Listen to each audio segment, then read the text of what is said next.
Hello friends, my name is JJ, and this is my third video in my ongoing series in which I analyze the 8 different groups of American presidents who presided over the 8 32-year eras of American cultural history. First, we looked at the 7 presidents who ran America between 1961 and 1993, what I call the Great 30 era. They were all veterans of World War II and were highly symbolic figures who came to personify various themes of hope, activism, corruption, and conspiracy that defined those decades. And then we looked at the 5 presidents who served between 1993 and 2025, who embodied the themes of disillusion, polarization, and decadence that defined this current era. This is what I call the Lesser 30. And now, today, we are going to go back and look at the 4 presidents who were in office between 1929 and 1961, what I call America's war and post-war era. I would say that these 4 presidents embodied fast-changing notions of elite responsibility, priorities, and leadership during an extremely pivotal time for American government and America's role abroad. What do I mean by that? Well, let's get into it. But before we get to any of that, let us just hear a quick word from today's video sponsor, Surfshark.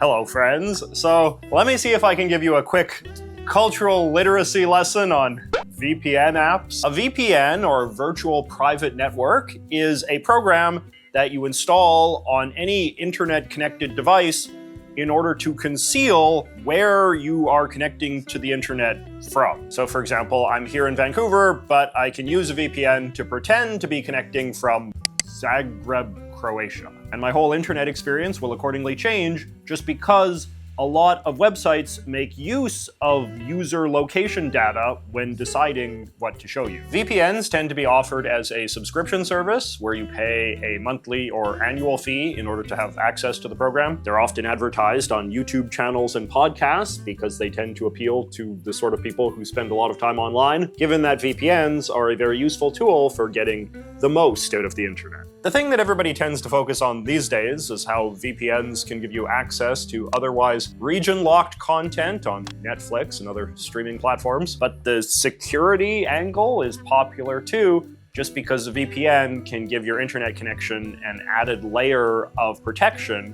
which can be useful when you're connecting to public Wi-Fi at cafes and things. The VPN market is dominated by a few large companies, the most famous perhaps being Surfshark, which is based in Holland. They've been sponsoring my videos for a while now, and accordingly give viewers of my channel various special discounts as a result. Currently, you can get 4 free months when you sign up for a 24-month subscription package. If you want to learn more, I recommend going to surfshark.com/JJMCC. And if you want the deal, use promo code JJMCC at checkout. Up to speed? That's great. Let's get back to the video.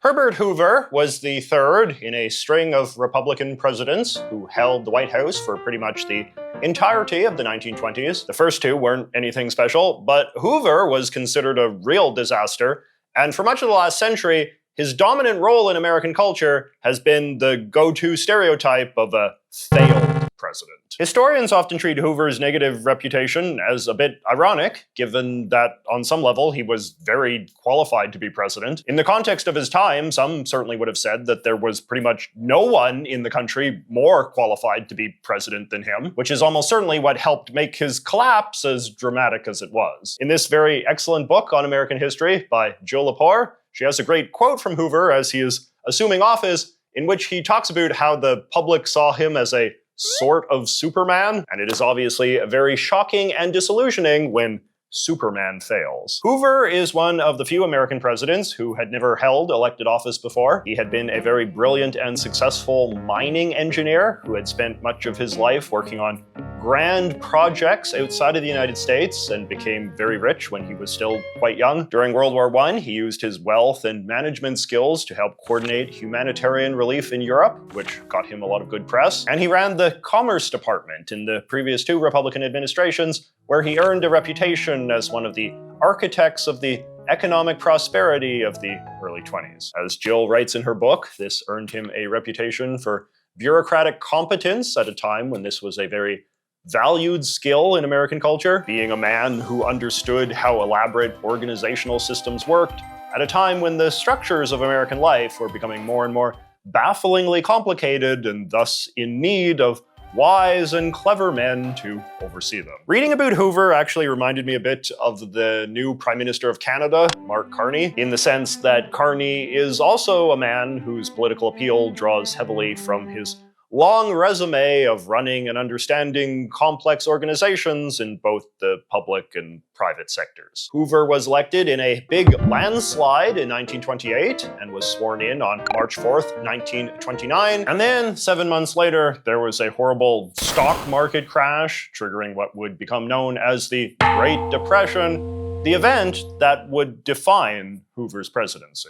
The Great Depression was a terrible economic crisis in which thousands of businesses, banks, and farms went bankrupt, unemployment skyrocketed to 25%, and millions of Americans lost their life savings and fell into poverty, often a very severe and desperate form of poverty that would traumatize a generation of Americans for the rest of their lives. To this day, it is common to hear Americans refer to their grandparents or great-grandparents as being products of the Great Depression, which is a sort of shorthand for having all of these pathological attitudes towards money, like hoarding pennies or saving the ketchup packets and things like that. Now, Hoover didn't cause the Great Depression, but he didn't really have a great approach for dealing with it either. So he was ultimately held responsible for its pain. People sarcastically nicknamed all sorts of symbols of Depression-era misery after Hoover, like calling old newspapers Hoover blankets or fried possum or squirrel a Hoover hog. For all his reputation as a modern managerial genius,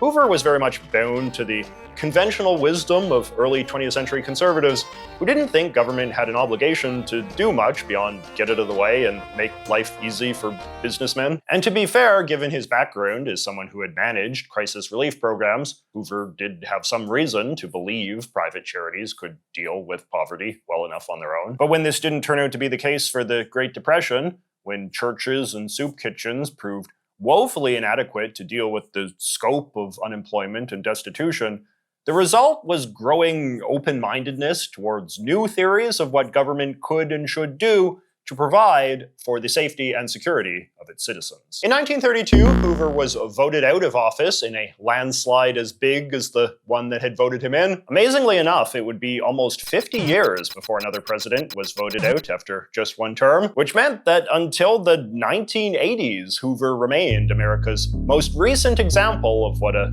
failed president looked like. Hoover lived for quite a while after leaving office, participating in various organizations and campaigns as he sought to rebuild his reputation. In 1959, he founded the Hoover Institution at Stanford University, his alma mater, which to this day remains an important and respected conservative think tank.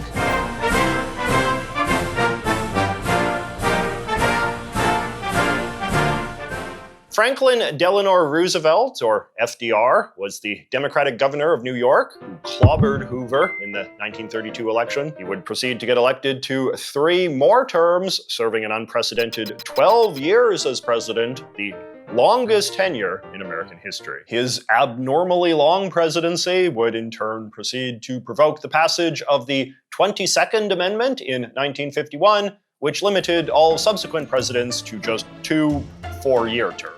Roosevelt's long tenure is obviously a testament to his popularity, but being in office for so long also made him one of the most consequential presidents in American history. From 1932 to 1945, he presided over something close to a revolution in both foreign and domestic policy, fundamentally transforming the role of the American federal government and America's place in the world. Historians, accordingly, tend to put him up there with Lincoln and Washington as one of America's best presidents. And although he obviously has his failings, I feel like most Americans broadly agree with that conclusion, unless they're like really right-wing for reasons that I'm sure will soon become apparent. So FDR was the cousin of Teddy Roosevelt, another very consequential president, and came from a very wealthy, blue-blooded Anglo-Dutch family in New York. This made him an interesting contrast with Hoover. Hoover had grown up poor, but was big into the idea of a standoffish government that mostly served the needs of business. The much more aristocratic Roosevelt, meanwhile, favored a vastly more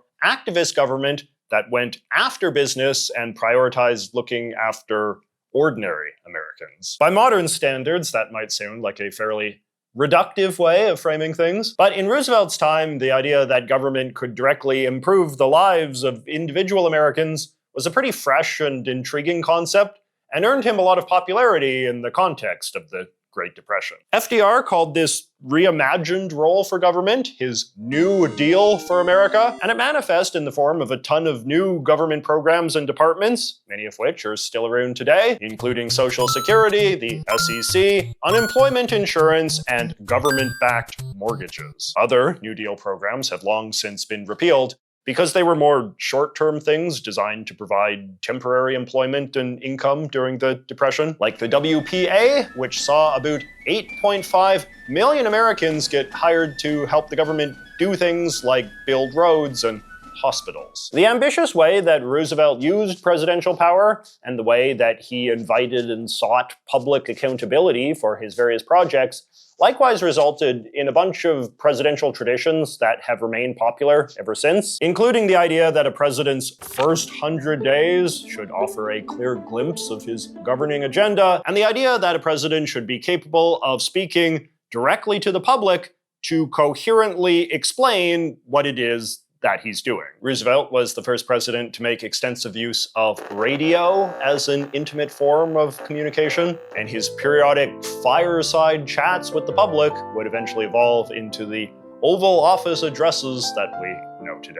FDR is an interesting transitionary figure in this regard, because even though he spoke in this very arch and formal, old-timey way, the fact that he was speaking directly to the public at all made millions of Americans feel an unprecedentedly close personal connection with him.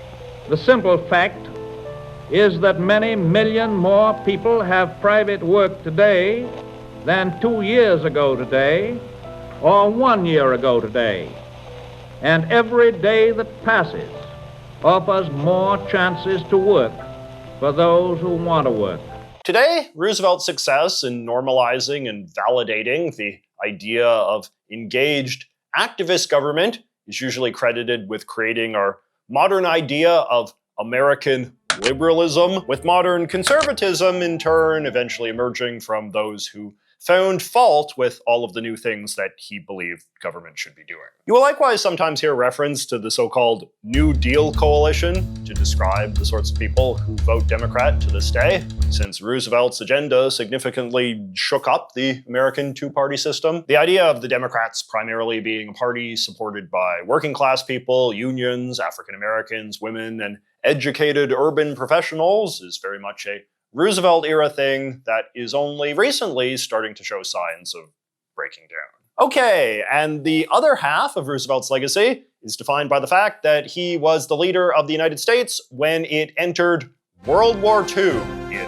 1941. Roosevelt's third term had seen the Nazis conquer much of Europe and the Japanese Empire conquer much of Asia, which led to increasing pressure for America to intervene to stop these two horrible regimes and their drive for world conquest. On this front, FDR was heavily lobbied by Winston Churchill of Great Britain, who Roosevelt would grow very close to, and the two men would come to embrace a common understanding of the need to wage war against Germany and Japan in order to preserve a world where Anglo-American style freedom and democracy could prevail, and the sort of violence, tyranny, and slavery embodied by German and Japanese fascism could be scrubbed from the earth once and for all. By the time Japan bombed a US naval base in Hawaii, and the Germans subsequently declared war on the United States, Roosevelt was more than ready to lead America through what would be the most important war of its history. This idea of Britain and America as allies united in a special relationship in the defense of freedom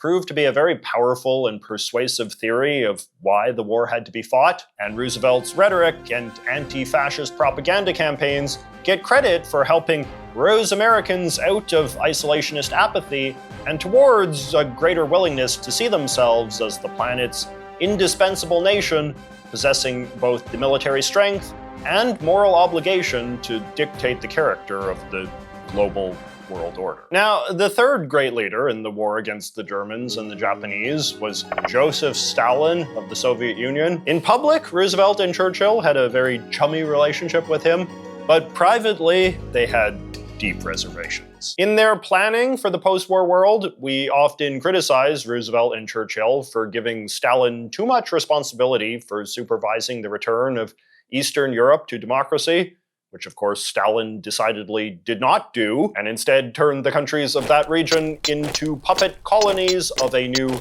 Soviet empire. In that sense, while an alliance with Stalin was necessary to win the Second World War, it did also help ensure that he would be one of the dominant figures of the post-war age. And given that he was a horrible totalitarian dictator in his own right, that definitely helped undermine the dream of a post-war world defined by freedom. The other big controversy of Roosevelt's era was his administration's decision to round up and imprison 120,000 Japanese Americans on the flimsy pretext that they were of dubious loyalty and possibly terrorists. This remains widely remembered as one of the great crimes of American history, and certainly one of the most explicitly racist. It was a profoundly scarring experience for a ton of Japanese American families, and particularly in these more racially conscious days, there is a lot of pressure to not shy away from mentioning it when we talk about Roosevelt's legacy. The other modern type thing that people like to fixate on with FDR is the fact that he was the first truly disabled president requiring a wheelchair to get around. I've heard conflicting things about how well known to the public this was. It's often said that in the culture of the 30s, the idea of a president in a wheelchair was seen as this very shameful thing that had to be covered up. But on the other hand, the fact that Roosevelt had polio, which was the condition that put him in the wheelchair, was pretty well known and even helped contribute to his reputation as a fighter. Roosevelt's presidency came to an anticlimactic end on April 12th, 1945, when he abruptly died in office, never getting to witness the end of the war that he had devoted so much energy to winning. His death was accordingly a very upsetting and demoralizing moment to American allies all over the world. I remember my grandmother would always talk about how we all cried when he died. That was always the line she would use. We all cried. For a time, the tragedy of his death, coupled with the righteous patriotic energy unleashed by the war, made FDR an almost saintly figure, with much of that public goodwill, in turn, transferring to his very principled and passionate widow, Eleanor, who would do her very best to carry on his agenda in the post-war period, playing a key role in the foundation of the United Nations, among other things.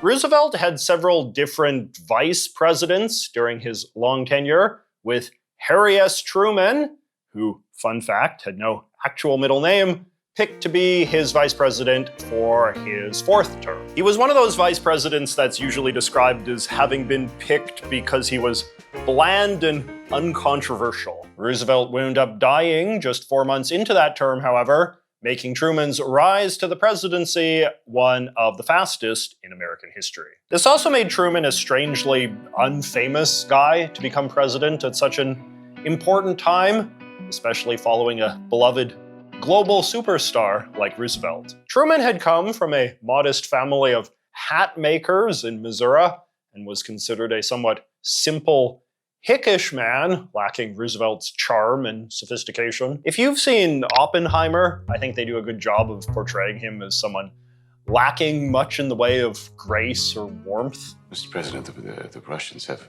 good physicists and abundant resources. Abundance? Yes. I don't think so.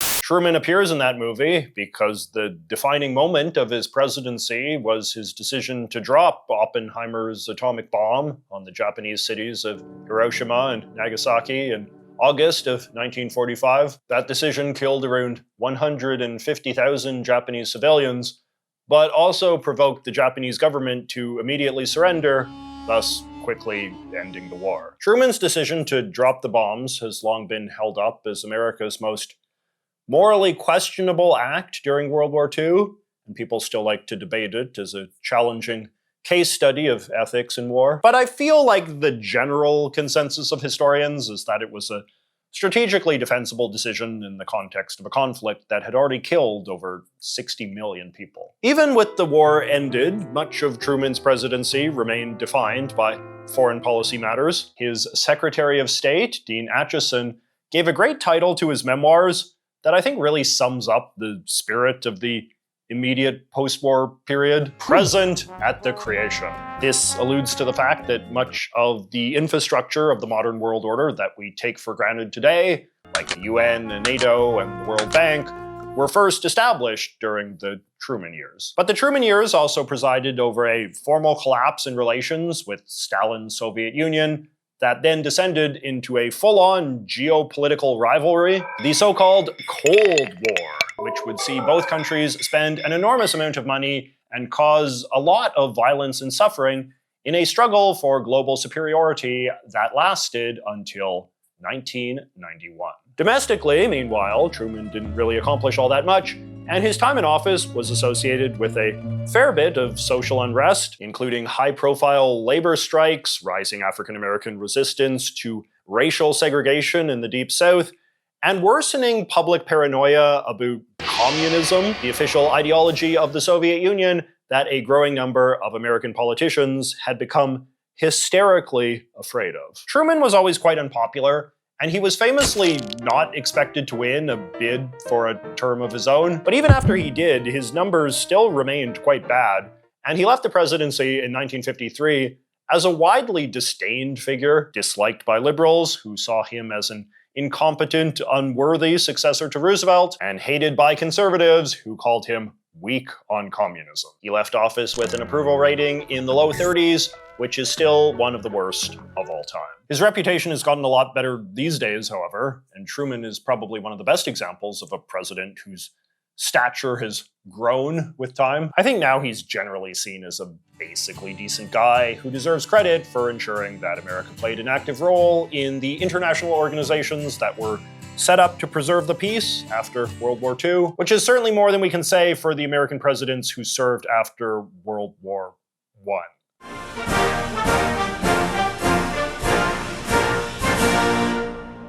Dwight David Eisenhower, like Hoover, was another president who had never held elected office before. But like Hoover, he was also one of the most famous and beloved men in the country, as he had been Supreme Commander of the Allied forces during the Second World War, and a man credited almost as much as Roosevelt for achieving victory over fascism. Eisenhower was America's first Republican president after nearly 20 years of Democrat rule, but it would be a mistake to think that his election represented some sort of big ideological pendulum swing. Eisenhower was a conservative, but mostly just in the temperamental sense that most American elites in the 1950s were conservative. Philosophically, he identified as a liberal, and there was a lot of joking at the time about how he basically just flipped a coin to decide what party to join. Since he was so personally popular, he could have gotten elected either way. Eisenhower certainly did not consider himself the heir to the sort of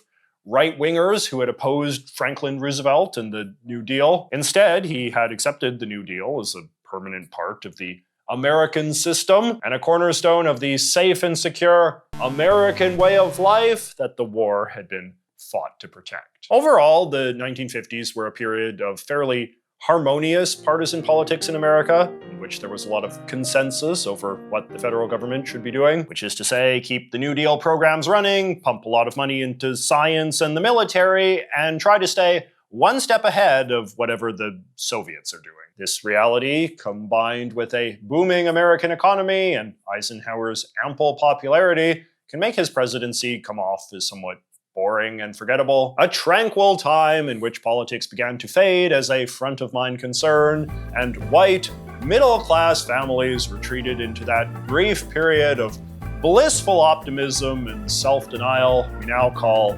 mid-century America. With World War II now firmly in the past, and the Cold War having chilled out a bit following the 1-2 punch of the death of Stalin and the conclusion of the high-profile conflict in Korea, a lot of Americans in the Eisenhower years turned inward. Traditional cultural values that were seen to embody peace and normality, like family, church, and shopping were celebrated, with values like conformity and obedience that had once been seen as square and lame, now emphasized as the essence of patriotism and good citizenship. And Eisenhower himself fit very comfortably into all of this. The 50s were a time in which it was very fashionable to embrace traditional gender roles, especially the idea of the father as the head of the household. And many of America's fathers were war veterans who had served under Eisenhower, who was now dad of the country. So this all helped give mid-century American society a very tidy, hierarchical feel. I was reading about a popular cookbook of the time,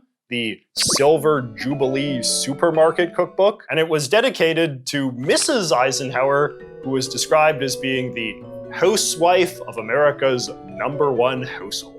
Christianity was coming back to America in a big way as well during this time, and Eisenhower was very keen to be seen as being on the right side of this trend. He had not been very religious before he got into politics, but after he got elected, he let it be known that he had been baptized and joined a church. And he grew very fond of this idea that the President of the United States should be this very overtly religious man who talked about God a lot. It was a tradition that other presidents proceeded to follow, but to increasing controversy as times have now swung back in a more secular direction. Because he was a man of moderate temperament, Eisenhower never got swept up in any of the more extremist causes that we associate with late 1950s conservatives, including the maniacal anti-communist witch hunts led by Senator Joseph McCarthy, or the reactionary opposition to the growing African-American civil rights movement. Eisenhower actually appointed the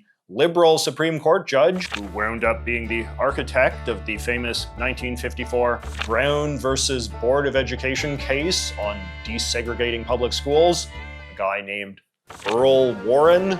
Warren would proceed to serve as Chief Justice of the United States until 1969, and his tenure as head of the court is often said to have been responsible for many of the most substantial liberal policy reforms made in America during the 50s and 60s, not only on racial segregation, but crime, education, sex, and free speech as well. In fact, I've heard some historians argue that Earl Warren and the other liberal judges on his court were far more politically significant figures in American domestic politics than Truman or Eisenhower, not only for the impacts that their rulings had on American life, but also for helping create the context for the backlash to liberalism that would begin in the 1970s. Eisenhower, for his part, was said to have regretted appointing Warren, but the fact that he did appoint him, coupled with his restrained attitude towards the Cold War, also helped radicalize a certain faction of right-wing dissidents within the Republican Party who began to dream of someday pushing moderate men like Eisenhower aside and establishing a true party of the right, which they would, of course, eventually succeed in doing. Eisenhower ended his presidency in 1961 with what is probably the most famous goodbye speech in American history, his so-called military-industrial complex speech. The precise argument he was making feels perhaps a little bit dated today. Under Roosevelt, American industry had mobilized to produce enormous amounts of weapons and military technology to fight the war and arm America's allies. This helped with the country's economic recovery from the Great Depression. And wartime technological innovation played a very important role in fostering America's post-war economic boom as well. This worried President Eisenhower, however, who feared that America's economy was becoming too tied to military spending and that this would become some sort of permanent and dangerous codependent relationship. We have been compelled to create a permanent armaments industry of vast proportions. How to do this? 3.5 million men and women are directly engaged in the defense establishment.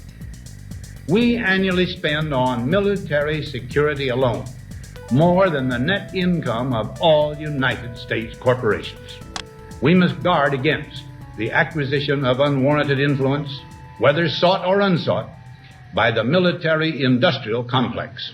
And I really don't think that's a fear of the American economy that is held up that well. I mean, people obviously still have concerns that America spends too much on the military, though this wasn't exactly what Eisenhower was worried about. And I think the fact that we so often misremember his speech as being about this is a bit of a testament to how his warning wasn't really as timeless as it is sometimes made out to be.